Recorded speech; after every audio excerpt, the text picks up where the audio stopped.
Hi, this is John Rowell for the Rowell Report. Today is Friday, October 17th, 2025, and I'm here to report on the worsening situation for the city of Pokrovsk and Mirnograd. Once these two cities fall, the name of the city Mirnograd is going to change back to its previous name, which was named after a Soviet scientist. So anyway, we can continue to call this city Mirnograd for a little bit longer, but you can see that the edges have compressed in from Pokrovsk and Mirnograd. The Russians are already in the southern part of Pokrovsk, and they are now taking the northwest part of Pokrovsk. They are closing off the gap from which the Ukrainian troops can exit and from which assistance can be provided. So basically, this is now we're almost to a full-blown cauldron. So once this becomes a cauldron, then it becomes this slow process of going street by street and area by area, systematically to cover all the houses, all the basements, the first floor, the second floor, the third floor. So this is very slow and very time consuming. And so there can still be Ukrainian troops that don't want to give up peacefully. So you can also get a situation where you have a lot of Ukrainian troops surrendering all at the same time, similar in the Mariupol areas or in Bakhmut. So anyway, you can see that this is just going in one direction. There has been a lot of fake news being put out by pro-Ukrainian sources and by most of the U.S. media that Ukraine is holding out, that they're fighting back, that they're winning. So, excuse me. So if you take a look at this map, where do you see Ukraine winning? I mean, ask yourself, where is Ukraine winning? So once you take a look at that and you say, well, they're not winning anywhere. Or the other option is to say, they've held out longer than most people expected, so they're winning. But that in warfare is not winning. That's some idiotic, you can say, morale booster comment that has nothing to do with anything. So anyway, we have these comments coming out. Ukraine's winning because they've slowed the Russians. That's like, there was a period of time that the Nazis slowed the Soviet advance, and many people thought, well, they're going to make their way back to Moscow. Well, they never made their way anywhere except back towards Berlin. So sometimes these things advance slowly, sometimes they advance quickly, but you also have to remember that these cities are ethnic Russian cities, so they're not going to bomb them into smithereens, and they're not going to fire artillery into these cities from a distance, hitting whatever buildings still remain standing. There's still the babushkas, the grandmothers, who are there waiting for the Russian troops to advance and take over the city. And because this is their home, they live there, and whether it's bombed out or whether it's intact, they're going to continue on. So they probably not happy about the whole consequences of this war, but they're looking forward to this being over. And you see this whole area, it's almost over. So for the babushkas, they're happy. For the Ukrainian government and for all their supporters, they're trying to find that silver lining, that still remains in Pokrovsk, which doesn't exist. So if you just take a look, I mean, the sides have pushed in, and so this is like, people who are in a room and the walls are very wide, and suddenly the walls start to come in closer and closer, and the people are like, we're going to get crushed, we have to stop. And it's like, you can't stop it. And so this is the same case here. You can't stop this. Basically, the Ukrainians who are in the area, you can see here, they haven't had food, water, any assistance for maybe a week or two. They're dehydrated, they're hungry, they're tired, they're annoyed because assistance didn't come for whatever reason. So some of them may be ready to give up. Others are receiving commands from their commander, who's obviously not in this area. He's somewhere way back in his safe little bunker, telling them, you need to die for Ukraine. Give your last drop of blood for the Ukrainian nation and be a hero, But I think these people are saying, like, I could be a hero, but if I'm dead, what does that do for my country or for my family or for anyone else? So anyway, you can see that the narratives are starting to die hard here in the Pokrovsk area. And like I say, once this whole area collapses, we will no longer be calling this city Mirnograd. So I think it's Dimitrov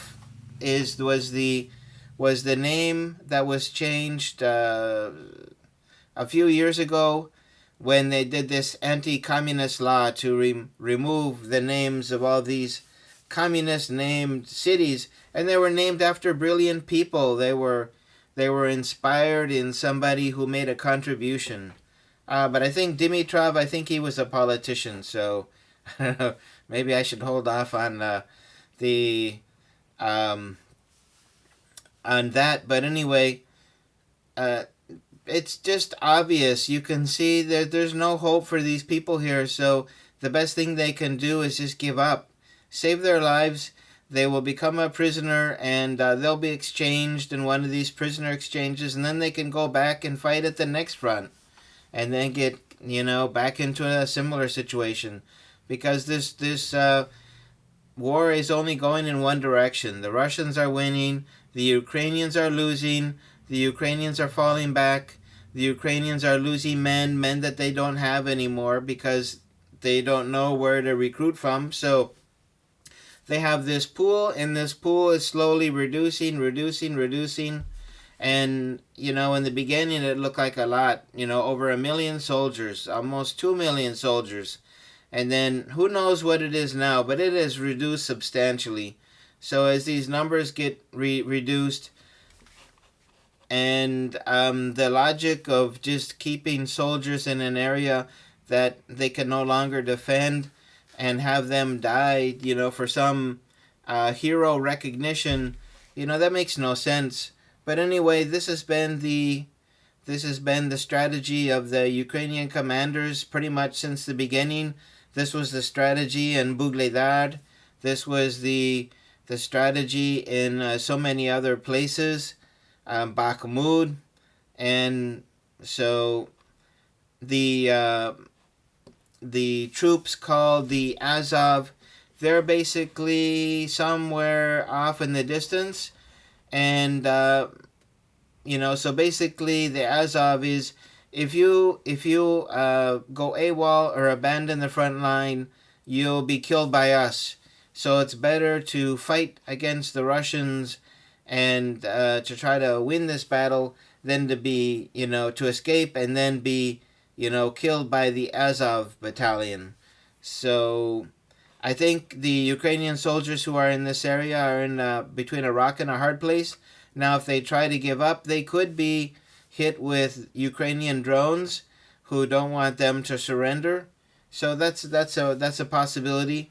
But anyway, I think that as a conclusion to this video, you can see that there is no hope for Pokrovsk. It's already lost. The Russians already have basically half the city. They have the industrial zone. They're entering the fortified high-rise area. And in Mirnograd is holding out a little better. And so that will eventually fall. The Russians are pummeling Mirnograd with the fab bombs of various sizes, and those are very destructive. Once the fab bombs come in, there isn't any kind of building that can protect you from it. So this is only going one way for the Ukrainians. And so basically, as a summary, for the Pokrovsk Mirnograd area, it's just really a matter of time. The Russians will close off the exit area, or they may not close it off. I think that there is a person who mentions a psychological factor. Why haven't the Russians closed off the exit? Because once the area is closed off, then the Ukrainians might fight a lot harder and put up much more resistance. If there's an opening, they always think that they can escape and they'll be okay.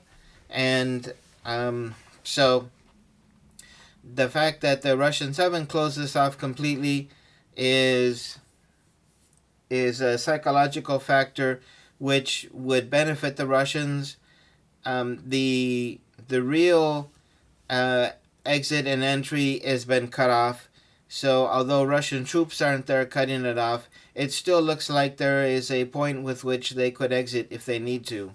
So you may see over the next couple of days the Ukrainian soldiers slowly making their way out of this urban zone. But it's hard to say exactly how long this will hold out for. But as I mentioned, the clearing of Pokrovsk and Mirnograd will be long because of the big urban area and the number of basements and high-rises they need to clear. And then after that, it will be all over. So, and if you take a look above Mirnograd, you have this area which supposedly the Ukrainians have already cut up into little chunks, according to the pro-Russian mappers, which seem to be the most authentic representation of the current situation. It looks like the Russians have held out well, and the attempts to push the Russians back failed. So they sent all these troops to try to push the Russians back, instead of using those troops to try to get the Ukrainian soldiers out of Pokrovsk and just call it a loss. So anyway, I think that there's been a lot of bad strategies employed by the Ukrainians, and as the Russians continue to advance, they'll just continue to employ the same narrative and the same strategies, and the results will be the same. So anyway, I think it's all over for Pokrovsk, even though there is still quite a bit of street-to-street fighting. But we can now call this maybe 2 or 3 weeks to clean up Pokrovsk, maybe a little more.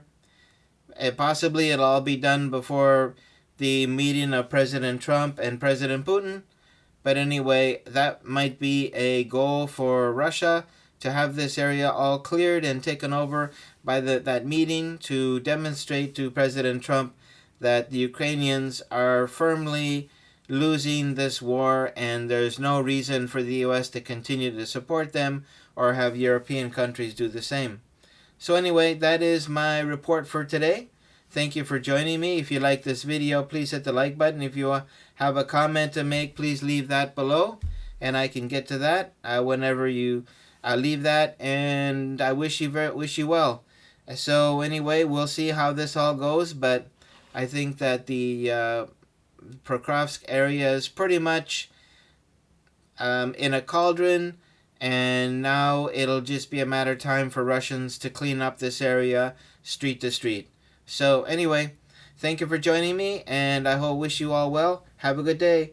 Bye-bye.